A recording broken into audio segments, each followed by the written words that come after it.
Kenapa kita nggak ngangkat tentang ini? Karena sekali lagi ya, kita tidak ada bahan lain. Status doang, pray for. Yang lu lakuin nih. Ini bukti doang. Sebats, sebatang rokok membahas semua soal sosial. Kembali lagi di konten Sebats Season 2. Wih, udah siap nih. Season 2. Musim kedua, Bang. Musim pertama kita lewati dengan penuh rasa takut. Untungnya pada waktu itu belum se-hype sekarang Ya, dong. kalau sekarang ini kan Bang sudah terlalu banyak nih gembar-gembornya. UU ITE. Wah, itu bahaya tuh. Apalagi yang paling baru nih ada mau pengesahan rencana KUHP yang pasal 241 itu ya. Itu kan malah bahaya lagi tuh Bang. Kritik ya. Menghina pemerintah. Ya, benar. Oke, kita kedatangan, sebenarnya bukan kedatangan. Kita yang datang ke sini. Kita didatangkan. Kita didatangkan oleh salah satu bisa dibilang tokoh juga. Tokoh juga. Tokoh pemuda. Masuk ya. itu lebih masuk. Tokoh pemuda. Kita sudah ada di kediaman Bang Irsan Humokor atau biasa dipanggilnya itu Bang Icang lah, trennya ya. Trennya di luar itu Bang Icang. Dan ini ya yang paling penting. Ya, kebetulan Bang Icang ini Ketua Kadin Kabupaten Nunukan. Kabupaten Nunukan. Periode berapa tuh Bang? Periode 2019-2023. 2019-2023. Gimana Bang? Apa kabar Bang? Alhamdulillah baik. Ini jawaban jujur atau enggak nih? Biasanya kan basa-basi nih. Jawab baik, tapi pas selesai gini biasanya kan ada jujur. Oh iya benar nih, tabah, jujur dan setia. Iya benar. Sudah slogannya. Sesuai dengan slogan kan? Oh iya benar. Berarti Abang udah jujur sesuai slogan. Insyaallah. Masalah. Tapi ada pertanyaan di sini. Yang bertanya sudah jujur apa belum? Jadi Bang, dari 2019 sampai 2023 yang akan datang ini, melihat perkembangan dari progresnya Kadin lah gitu. Gimana Bang menanggapi dihadapkan dengan geografisnya Nunukan sebagai perbatasan nih Bang? Oh, luar biasa. Kayak pertanyaan-pertanyaannya nih sudah dipikirkan dulu. Sudah di-list nih Bang, sudah di-list. Sudah di-list. Iya. Baik, terima kasih. Jadi alhamdulillah setelah saya menjabat di Ketua Kadin Kabupaten Nunukan itu, yang paling pertama itu kita menggenjot UKM. Alhamdulillah UMKM kita pada waktu itu kita bisa membawa UMKM kita ke negara tetangga sebelah, negara Malaysia. Supaya lebih dikenal luas lah Bang. Oh iya dong. Dan itu merupakan suatu prestasi yang luar biasa buat kita di perbatasan karena pelaku usahanya 42 orang pada waktu itu saya bawa ke sana. Langsung oh iya besar Bang ya. Langsung besar. Enggak alang-alang nih. Langsung deh. Pokoknya satu kali gebrak lah. Tapi itu semua tidak terlepas dari ya kita harus berterima kasih pada pemerintah Kabupaten Nunukan karena dukungannya beliau juga pada waktu itu kita didukung oleh Bea Cukai Nunukan sehingga semua kegiatan itu berjalan dengan baik. Tapi ada yang sangat menarik di kita ya ketika waktu sampai di Tawau itu karena waktu pameran yang kita laksanakan itu 3 hari. Kita diberikan space waktu itu 3 hari untuk mempromosikan semua produk-produk kita yang bawa di sana. Tetapi ada yang luar biasa ketika dibuka pada hari ini misalnya kan. Jadi sehari kemudian 1 hari setengahnya itu produk kita sudah habis terjual. Jadi ramai peminat sebenarnya. Iya, artinya peminat produk-produk kita ini memang sangat luar biasa untuk di Kabupaten Nunukan. Dalam hal ini diminati oleh negara tetangga kita. Untuk orang awam lah ya. Kadin, Kamar Dagang Industri. Kamar Dagang dan Industri. Iya. Sebenarnya tupoksinya apa sih sebenarnya? Nah, jadi kalau berbicara kok bisa ada Kadin ini? Betul. Sebenarnya Kadin itu bukan kok ada Kadin, jadi Kadin. Gak sama-sama ada gitu. Ada gitu kan. Udah gitu. Sebenarnya kan Kadin itu organisasi nasional. Kadin itu sudah sangat besar sekali. Kamar Dagang dan Industri itu sudah dibentuk dengan berbagai macam, ada beberapa WKO.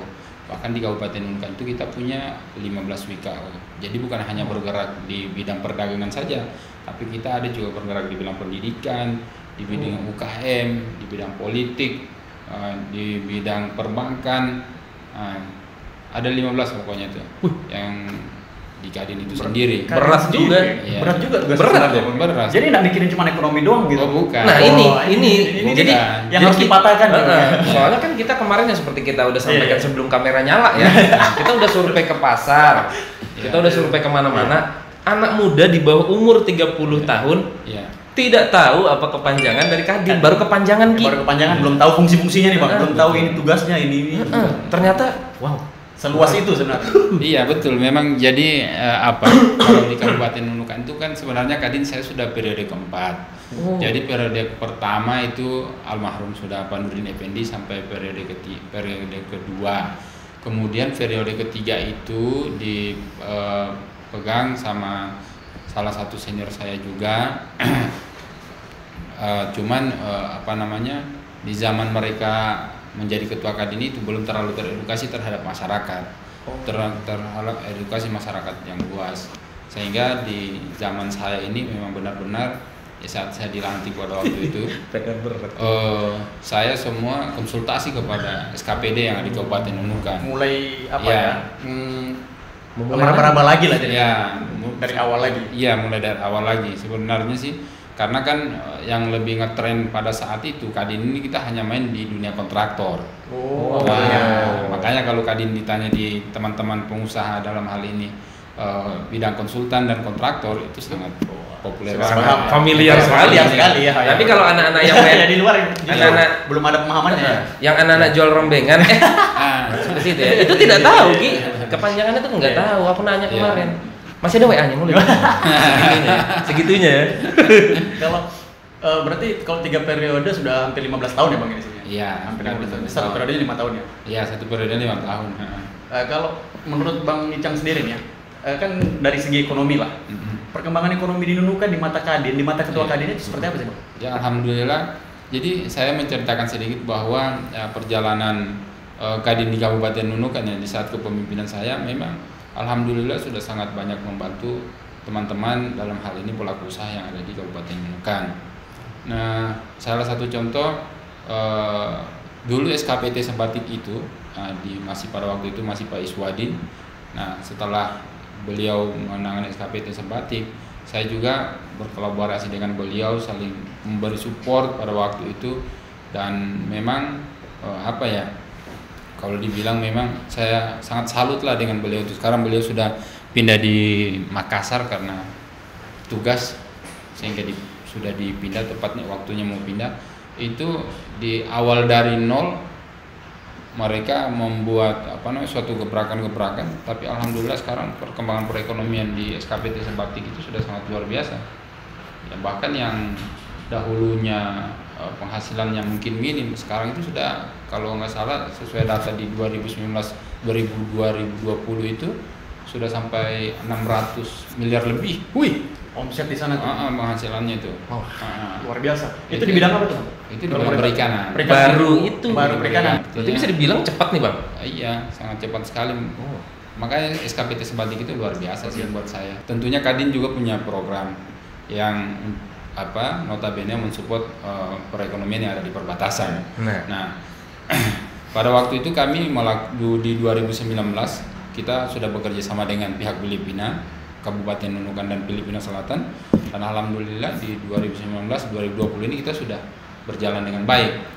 Bahkan kita sudah bisa melakukan transshipment yang ada di Kabupaten Nunukan ini.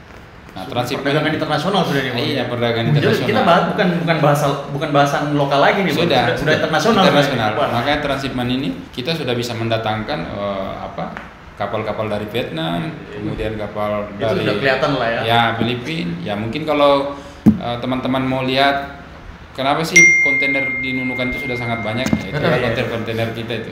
Dan itu kontainer dari luar negeri. Jadi perkembangan perekonomian di Kabupaten Nunukan sudah sangat luar biasa. Artinya saya selalu menyampaikan bahwa ini semua juga tidak terlepas dari kerjasama kita dengan pemerintah di Kabupaten Nunukan, kemudian dengan pemerintah vertikal yang ada di Kabupaten Nunukan, dalam hal ini Bea Cukai. Ya, sangat luar biasa sih pokoknya sudah. Kalau selama kerjasama yang terjalin hingga sampai saat ini di periode Bang Icang aja deh. Iya. Pernah ada yang mampet nggak nih? Yang ngajak kerjasama nih kayak, susah bener nih ya kayaknya nih gitu. sampai hari ini sih nggak ada. Masih lancar. Lancar aja sih. Tapi kan begini, namanya pekerjaan itu apapun pasti ada resiko. Lalu kemudian kalau dibilang lancar-lancar aja pasti ada lah kendala-kendalanya. Nggak mungkin ada lubangnya ya? Nggak mungkin nggak ada celahnya. Karena itu manusiawi lah, nggak ada yang sempurna. Tinggal menerima dengan tabah. Iya, makanya tubuh tabah. Pokoknya apapun yang terjadi di jalan tabah ya. Jangan. Kak Adin ini posisinya berdiri di mana sih? Kalau di antara pedagang-pedagang kecil, misalnya saya ini misalnya pedagang, saya mau menjual komoditi saya ini. Nah, Kadin ini berdiri di mana sebenarnya posisinya? Sebenarnya Kadin itu dia induk organisasi. Induk organisasi. Jadi penyambung lidah untuk ke pemerintah bisa disebut. Iya, begitu. Jadi bisa jadi dia induk organisasi. Jadi semua organisasi yang ada di bawah itu naungannya itu si Kadin sebenarnya. Cuma memang edukasinya terhadap semua organisasi yang ada di Kabupaten Nunukan itu sampai hari ini juga kan kita berjalan dengan baik. Yang artinya organisasi itu sudah bisa menjadikan payung atau tempat untuk kayak teman-teman nih, nah kan ada payungnya itu, jadi bisa kita apa gitu. Nah sementara kita masih sibuk nyari payung juga. Hujan aja terus. Hujan terus masalahnya. Jadi Bang, yang disebutkan Bung Rizky tadi bahwasanya pelaku usaha Kadin ini di mananya adalah induk organisasi. Berarti pelaku usaha harus masuk organisasi. Harusnya gitu. Jadi terkoordinir gitu Bang. Terkoordinir. Jadi kan kenapa di mana Kadin harus hadir? Ya di saat sementara nanti ada contoh kayak kemarin ada beberapa pelaku usaha ada kendala di lapangan, kemudian kita akan hadir di sana. Kalau di luar dari organisasi turun juga nggak? Kayak tetanggaan deh, dia ikut Kadin nih, organisasi aku nggak nih.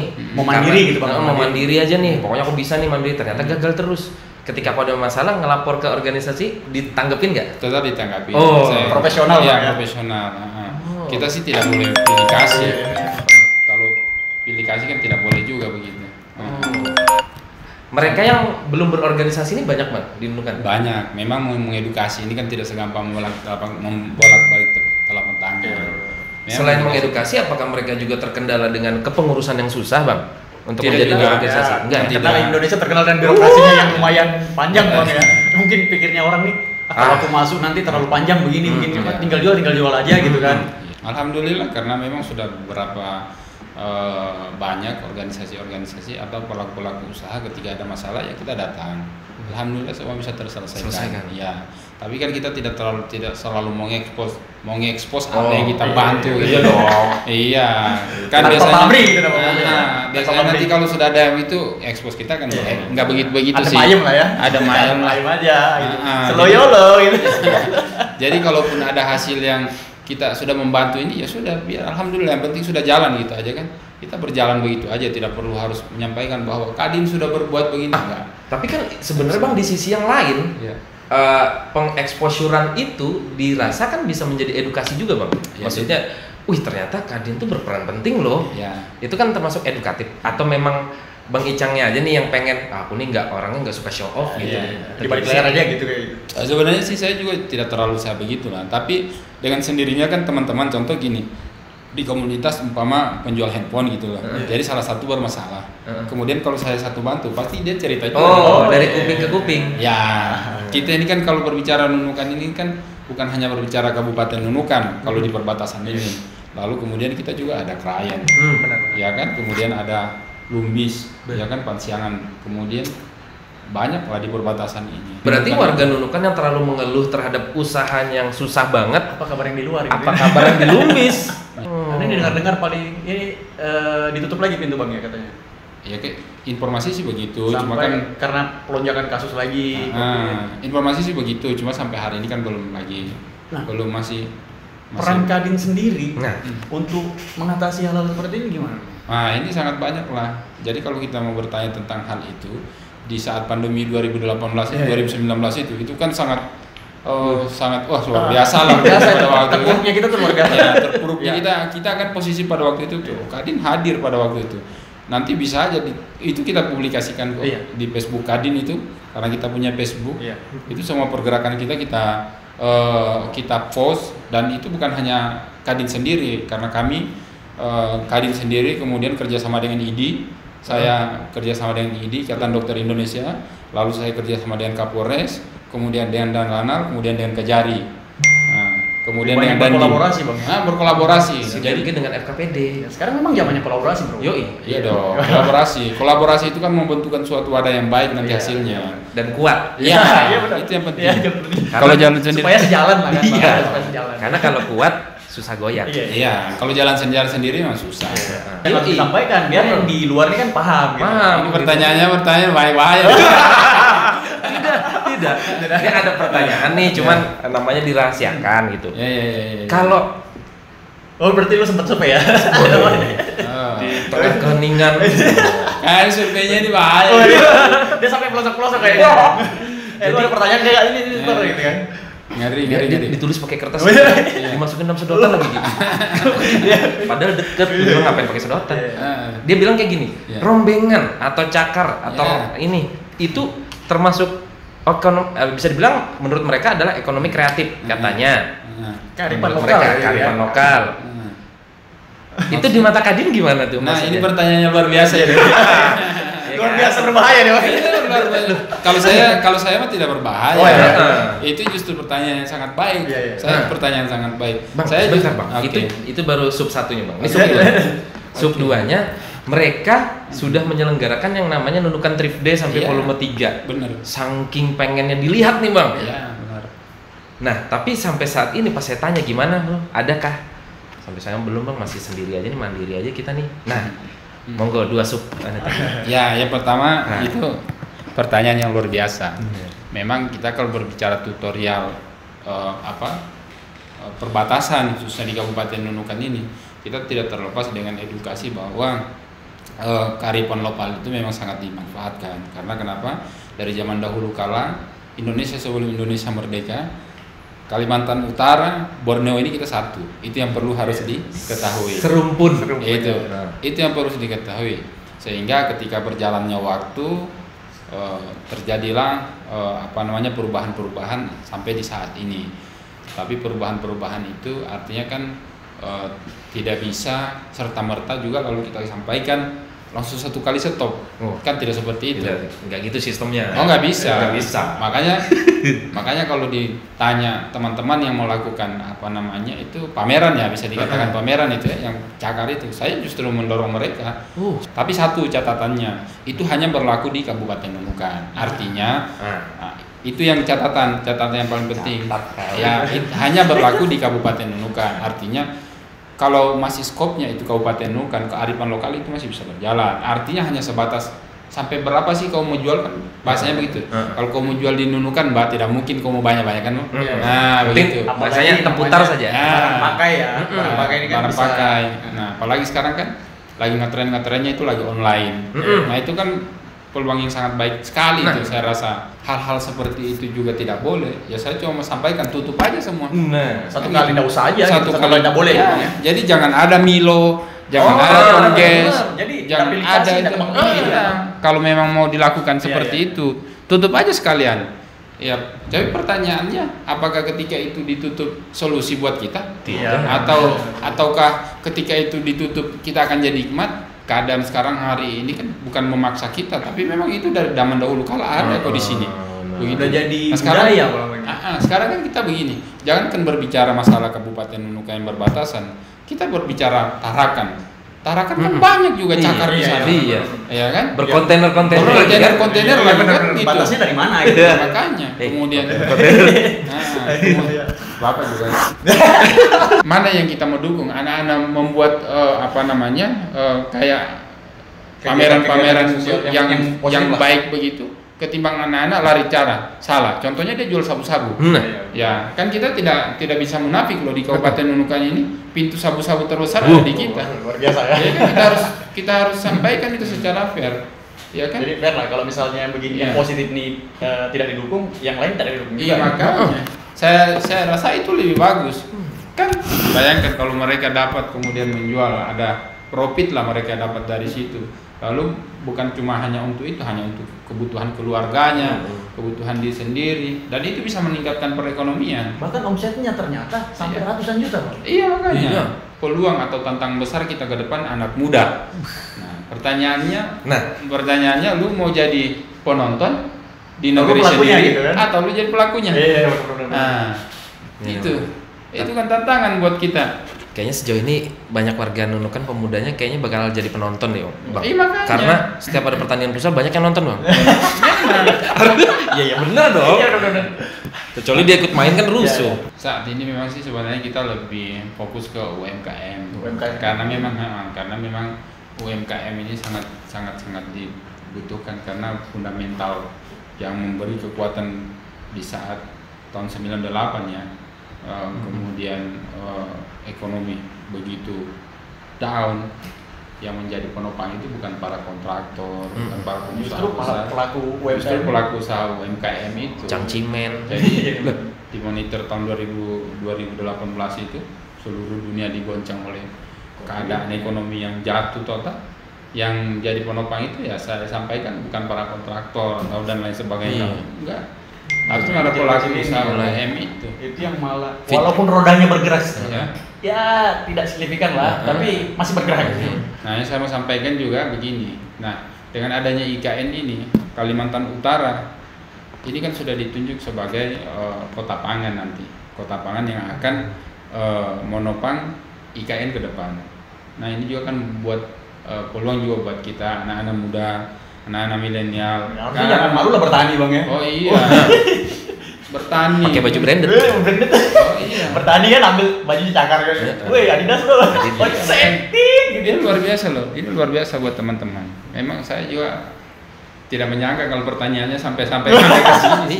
Tapi yang lebih ini lagi, emang anak muda zaman sekarang yang maunya serba instan, apakah mau terjun ke pertanian yang serba kotor? Lumpur, panas. Ya betul sekali. Makanya memang ini edukasi yang harus dilakukan dari dini hari. Jadi saya ada salah satu contoh di Tanjung Selor sana. Dia seorang polisi. Kemudian dia bertani dan pertaniannya itu luar biasa berhasil. Pertaniannya berhasil. Nah, sekarang jadi beras dan lain sebagainya itu dari mereka. Ya artinya kan salah satu contoh itu juga menarik buat kalian. Bisa dicari siapa sih dia. Ya, ini harusnya jadi narasumber nih, Bro. Berarti kita harus ke Tanjung Selor. Sebelum berangkat cari sponsor dulu. Ya. Sebelum Salim, berangkat maksudnya salim. Salim kan. Kan izin. Kalau narasumbernya sudah jelas, ya kan? Narasumbernya sudah jelas. Apa ya? Oh ya.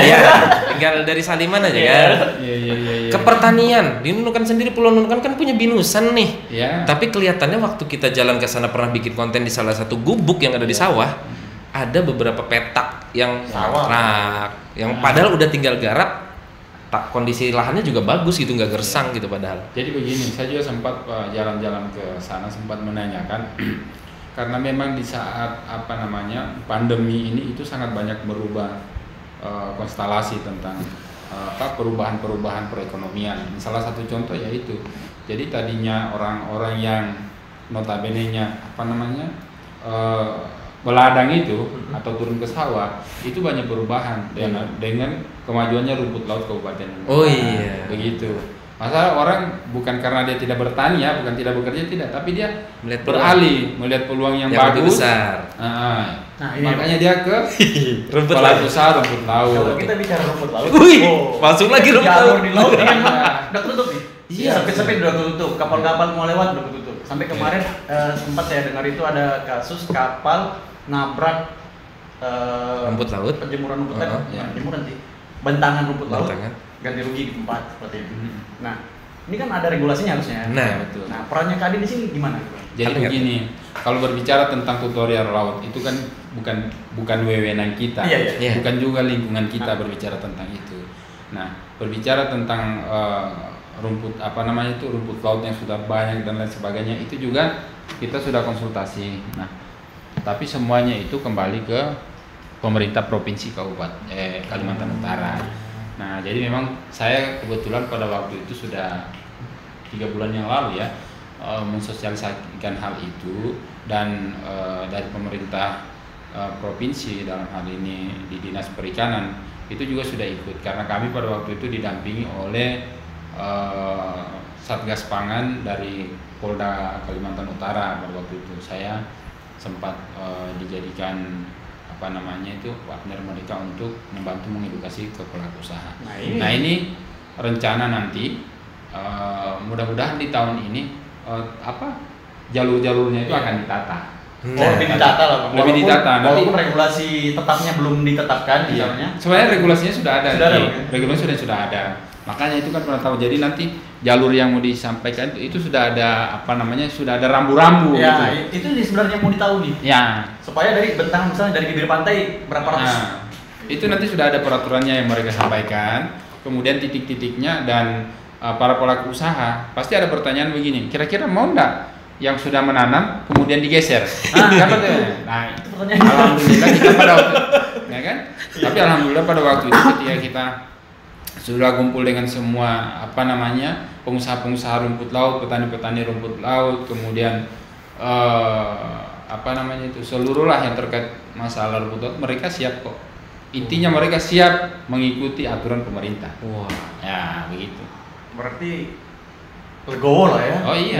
Misalnya aku mauku sendiri idealis gitu loh. Iya. Gitu. Nggak ada. Lagian kalau digeser kan yang penting nggak apa-apa nih, jangan sampai jumlahnya berkurang aja nih kan dipotong. Menentukan nggak sih Bang kualitas rumput lautnya ini? Kan misalnya di sini lebih bagus nih harusnya nih. Gara-gara digeser nih aku nih. Geser aja jelek nih. Nggak ada sih sampai ke situ. Makanya kita harus bangga dong. Dengan. Iya, tapi dengar Bang, komoditi rumput laut kita di dulu kan ini lumayan luar biasa. Ya. Nomor 2 di Indonesia katanya. Iya.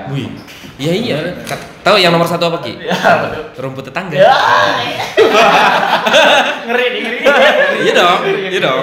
Katanya rumput tetangga lebih bagus. Pertanyaannya sudah ada. Sebelum ke tetangga sudah ada ya. Itu dia. Jangan tetangga, dalam rumah aja belum. Gimana sih? Bentuk rumputnya kagak tahu ya. Halaman sendiri aja dulu. Ya.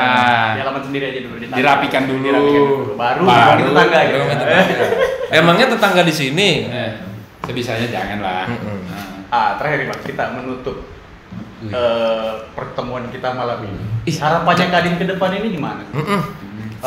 Visinya untuk ekonomi dulu kan lah. Dimana kan kita tahu nih ekonomi kan salah satu penentu juga nih untuk penilaian misalnya IPM kita, indeks pembangunan masyarakat kita seperti apa, perekonomian salah satunya.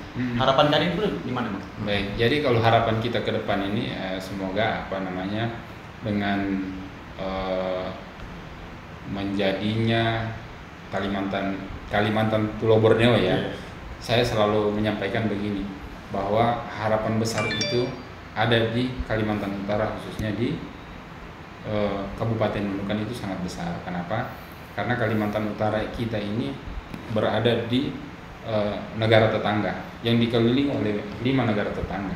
Tentunya harapan yang paling kami harapkan dari Kadin sendiri, bagaimana perkembangan perekonomian itu akan membangun semua sisi-sisi perekonomian, baik dari udara, kemudian dari laut, kemudian menyatukan semua unsur-unsur yang mengembangkan ekonomi ke depan. Tentunya kan kita harus bersinergi dengan pemerintah. Kita harus mendorong apapun yang dibuat oleh pemerintah. Program pemerintah wajib. Kadin itu bagian daripada pemerintah, sehingga memang kita harus mendorong apa yang dilakukan oleh pemerintah. Itu kata kuncinya. Kita jangan, karena kan Kadin ini bukan politik. Nah, ini harus kita sampaikan juga kepada para pendengar atau kepada para pemirsa yang ada, bahwa Kadin itu bukan partai politik. Kita bukan berafiliasi dengan politik, sehingga apapun yang akan kita lakukan ke depan, kita bekerja sama dengan pemerintah. Kita mendorong apapun yang dilakukan oleh pemerintah. Kalau pengusaha atau memiliki jalan buntu, Kadin siap turun. Ini yang keren ini bro. Berarti tamengnya gede. Kan maksudnya tameng kan tabah, berani, setia. Kok ada beraninya tadi? Kayak ada beraninya bro. Kayak ada beraninya. Enggak, beraninya dalam hati aja. Beraninya dalam hati aja. Aku langsung speechless. Oke deh. Oke, sahabat 31 yang udah nonton nih, kita pemirsanya namanya sahabat 31. Oke, konco 31 ya. Jadi inilah. Ya, walaupun obrolan kita singkat supaya lebih ngasih pemahaman lah kan. Sama-sama belajar kita di sini. Minimal ketemu abang yang di luar sapa. Iya. Sapa Bang senyum. Ican ini murah senyum. Woi. Terus yang tadi awalnya nggak tahu Kadin akhirnya udah tercerahkan. Khususnya Anda di bawah umur 27 tahun. Kalaupun toh ada anggapan-anggapan yang sulit ini ngobrol aja dulu. Soalnya komunikasi itu penting. Penting. Tapi dan kita juga menyampaikan bahwa semoga edukasi ini sampai ke bawah. Terus kita membuka tempat diskusi 1x24 jam. Silakan aja datang. Jam 2 malam datang ada Bang? Nggak ada masalah. Karena open dia pokoknya. Tabah. Tetap nggak boleh Ki. Itu. Terus tetap setia. Tetap ngerangkul setia, kan? ngerangkul. Ngerangkul semua ya. Oke deh. Itu aja ya. Caption akhirnya sama gitu ya. Kayak gue pada ya. Sekian dari 31, semoga ada kelanjutannya. Mudah-mudahan habis ini Kadin juga ngajak kita kayak bukan belusukan ya bahasanya, ngajakin ke satu pokoknya epic momennya lah. Yang ini nih ngasih tunjuk nih, ini kayak gininya nih tuh. Walaupun tadi Abang udah nyebutin tidak pengen show off. Di luar nih tahu, Kadin tuh enggak diam, Kadin tuh bergerak gitu kan. Bergerak. Boleh, nanti insya Allah kita bawa lihat apa yang kita gentar kerjakan dan apa yang sudah kita kerjakan. Lu siap kagak? Karena aku setia. Oh iya. Aku setia orangnya. Oke. Itu aja. Terima kasih yang udah nonton. Cus. Wih.